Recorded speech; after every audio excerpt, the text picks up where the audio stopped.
नमस्कार दोस्तों, मैं राजेंद्र दायमा आपका स्वागत करता हूं मुंबई टुडे लाइव चैनल में। दोस्तों, धोखेबाज, सरफिरा, खड़ूस, कंफ्यूज ऐसे शब्दों को अगर आज कोई साबित करता है तो वह है अमेरिका के अध्यक्ष डोनाल्ड ट्रंप। इन पर वे शब्द सही लागू होते हैं। ऐसा लगता है डोनाल्ड ट्रंप खुद कंफ्यूज है। उन्हें भारत से दोस्ती करना है या दुश्मनी लेना है, इसमें वे कंफ्यूज है। इसका वे निर्णय नहीं कर पा रहे हैं। सबसे पहले डोनाल्ड ट्रंप 2 अप्रैल को मीडिया में आते हैं और वे दुनिया के सभी देशों पर रेसिप्रोकल टैक्स टैरिफ लगाने का ऐलान करते हैं। यह ऑपरेशन सिंदूर के पहले की बात है। डोनाल्ड ट्रंप के इस ऐलान के बाद जब दुनिया भर में उनकी आलोचना होने लगती है, तब अचानक फिर एक बार वे मीडिया के सामने आते हैं और अपने टैरिफ को 90 दिन के लिए सस्पेंड कर देते हैं और इसकी वे अंतिम तारीख 9 जुलाई देते हैं, जिस तारीख तक सभी देशों को अमेरिका में आकर ट्रेड डील करनी होगी, चर्चा करनी होगी, ऐसा वे ऐलान करते हैं। और इसके बाद भारतीय प्रतिनिधि मंडल भी अमेरिका जाता है ट्रेड डील पर चर्चा करने के लिए। लेकिन अमेरिकी प्रशासन, खासकर डोनाल्ड ट्रंप, अपनी शर्तें भारत पर लादते हैं। डोनाल्ड ट्रंप चाहते हैं भारत अपना कृषि, फूड और डेयरी सेक्टर अमेरिकी कंपनियों के लिए खुला करे, लेकिन भारतीय प्रतिनिधि मंडल इसके लिए तैयार नहीं होता है। भारतीय प्रतिनिधि मंडल अमेरिका की शर्तें मानने से इनकार कर देता है और इसके बाद भारतीय डेलीगेशन भारत वापस लौट आता है। इसके बाद डोनाल्ड ट्रंप नई तारीख की घोषणा करते हैं और वह तारीख थी 1 अगस्त। लेकिन 1 अगस्त के 2 दिन पहले ही डोनाल्ड ट्रंप 30 जुलाई को एक्स पर फिर एक बयान देते हैं, जिसमें वे ऐलान करते हैं भारत पर 25% टैरिफ लगाने का। साथ ही वे एक्स पर यह भी धमकी देते हैं कि वे सेकेंडरी सैंक्शंस भी भारत पर लगाएंगे, क्योंकि भारत रूस से कच्चा तेल खरीदता है, भारत रूस से युद्ध सामग्री खरीदता है, भारत बड़ी मात्रा में रूस से कच्चा तेल खरीदता है। इस बात से डोनाल्ड ट्रंप काफ़ी चिढ़े हुए हैं, नाराज नजर आ रहे हैं। भारत और रूस की दोस्ती से भी वे चिढ़े हुए हैं, क्योंकि रूस भारत का ऑल वेदर फ्रेंड माना जाता है और हर समय रूस ने भारत का साथ दिया है। लेकिन 1 अगस्त को ट्रंप प्रशासन का फिर एक नया बयान आता है, जिसमें वे कहते हैं कि 25% टैरिफ को 7 अगस्त तक सस्पेंड किया गया है। इसीलिए मैंने कहा कि डोनाल्ड ट्रंप खुद कंफ्यूज है। उन्हें समझ में नहीं आ रहा है कि भारत के साथ उन्हें दोस्ती चाहिए या दुश्मनी। पिछले कुछ महीनों में डोनाल्ड ट्रंप की बौखलाहट भारत को लेकर बढ़ गई है, खासकर ऑपरेशन सिंदूर के बाद, क्योंकि 10 मई को डोनाल्ड ट्रंप ने जिस तरह से एक्स पर बयान दिया कि उन्होंने भारत पाकिस्तान के बीच सीज फायर करा दिया है, और उसके बाद प्रधानमंत्री नरेंद्र मोदी ने इस बात का इनकार किया, खंडन किया कि भारत को किसी भी तीसरे देश की मध्यस्थता मंजूर नहीं है। भारत ने खुद होकर युद्ध विराम किया है और हमने ऑपरेशन सिंदूर रोका नहीं है, कुछ दिनों के लिए इसे सस्पेंड किया है, ऐसा भारत की तरफ से स्पष्ट कर दिया गया। लेकिन उसके बाद डोनाल्ड ट्रंप हर 2-3 दिन बाद मीडिया में आकर यह बयान देते हैं कि उन्होंने ही भारत पाकिस्तान के बीच युद्ध विराम करवाया है। लेकिन भारत है कि उनकी इस बात मानने को तैयार नहीं है। इसकी वजह से पूरी दुनिया में डोनाल्ड ट्रंप की एक तरह से फजीहत हो रही है और उनकी झुंझलाहट, बौखलाहट और बढ़ गई है।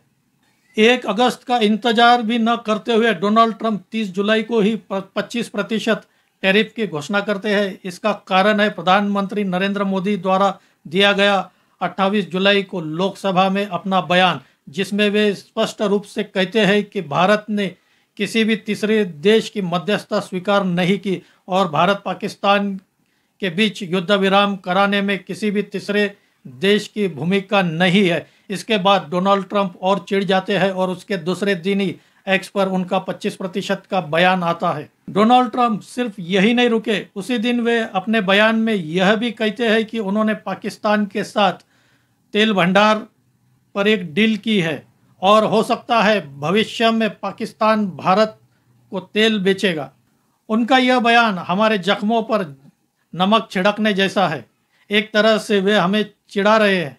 डोनाल्ड ट्रंप यह भूल गए कि अमेरिका पर सबसे बड़ा आतंकी हमला करने वाला सबसे बड़ा गुनहगार ओसामा पाकिस्तान में ही छिपा था और पाकिस्तान की आर्मी ओसामा को सुरक्षा दे रही थी, आज डोनाल्ड ट्रंप यह भूल चुके हैं। आज उसी पाकिस्तान से डोनाल्ड ट्रंप सहानुभूति जता रहे हैं, पाकिस्तान को भारत से ज़्यादा महत्व दे रहे हैं। भारत के साथ एक और कूटनीतिक चाल डोनाल्ड ट्रंप खेल रहे थे। ऑपरेशन सिंदूर के बाद पाकिस्तान के आर्मी चीफ मुल्ला मुनीर को डोनाल्ड ट्रंप अमेरिका बुलाते हैं डिनर करने के लिए।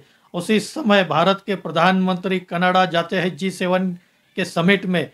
जब प्रधानमंत्री नरेंद्र मोदी कनाडा में थे, डोनाल्ड ट्रंप उन्हें फ़ोन करके अमेरिका आने का निमंत्रण देते हैं, लेकिन प्रधानमंत्री पहले से अपने व्यस्त कार्यक्रम का हवाला देते हुए डोनाल्ड ट्रंप के इस निमंत्रण को स्वीकार नहीं करते। यह एक डोनाल्ड ट्रंप की कूटनीतिक चाल थी, षड्यंत्र था। अगर भारत के प्रधानमंत्री नरेंद्र मोदी अमेरिका चले जाते तो डोनाल्ड ट्रंप उन्हें और पाकिस्तान के आर्मी चीफ मुनीर को एक साथ बुलाकर उनकी तस्वीर खिंचवा लेते और पूरी दुनिया में इसे वायरल कर देते। लेकिन भारत के प्रधानमंत्री नरेंद्र मोदी डोनाल्ड ट्रंप की इस चाल को पहले से ही समझ गए थे, इसलिए वे अमेरिका जाते ही नहीं है। डोनाल्ड ट्रंप यही नहीं रुके। डोनाल्ड ट्रंप ने अभी 2 दिन पहले ही भारतीय अर्थव्यवस्था के लिए एक बयान दिया है कि भारतीय अर्थव्यवस्था डेड इकोनॉमी है। आज भारत की GDP 6.5% से बढ़ रही है, दुनिया की सबसे तेजी से बढ़ने वाली GDP है। और भारत पिछले 10 सालों में 11वीं अर्थव्यवस्था से चौथी अर्थव्यवस्था बन चुकी है, दुनिया की सबसे बड़ी चौथी आर्थिक व्यवस्था है। इसके बाद भी डोनाल्ड ट्रंप ऐसा बयान देते हैं।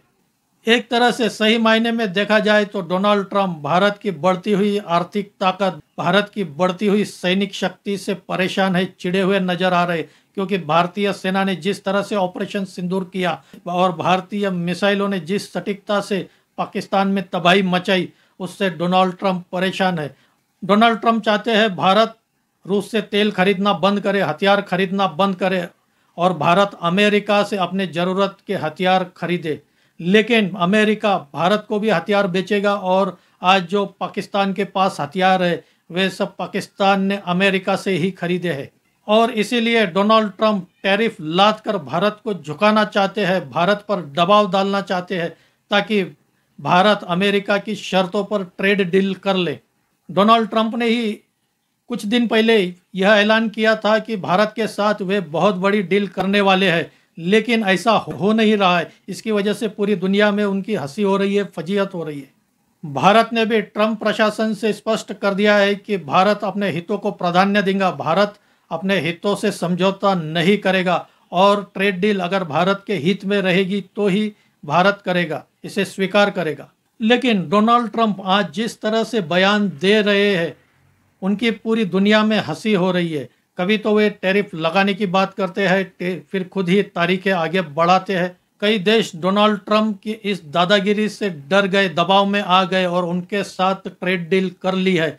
लेकिन डोनाल्ड ट्रंप को यह समझना होगा कि यह 2025 का भारत है। अमेरिका ने पहले भी 1998 में जब हमने पोखरण परीक्षण किया था तब भी सैंक्शंस लगाए थे, लेकिन भारत डरा नहीं, दबा नहीं और रुकेगा भी नहीं। एक तरह से भारत के प्रधानमंत्री नरेंद्र मोदी डोनाल्ड ट्रंप को इग्नोर कर रहे। भारत के प्रधानमंत्री डोनाल्ड ट्रंप के टैरिफ पर टस से मस नहीं हो रहे, कोई प्रतिक्रिया नहीं दे रहे। इससे भी डोनाल्ड ट्रंप चिढ़े हुए हैं।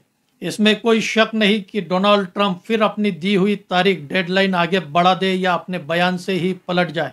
इसीलिए पूरी दुनिया में आज डोनाल्ड ट्रंप की जो इमेज बनी है, छवि बनी है, वह एक धोखेबाज, सरफिरे और खड़ूस नेता की इमेज बनी हुई है। दोस्तों, आपको क्या लगता है अमेरिका के अध्यक्ष डोनाल्ड ट्रंप के बारे में? आप भी अपनी राय कमेंट करके बताइए। मेरा यह वीडियो अच्छा लगा हो तो इसे लाइक करें, शेयर करें और मेरे इस चैनल को सब्सक्राइब करें। आज यही रुकते हैं। धन्यवाद।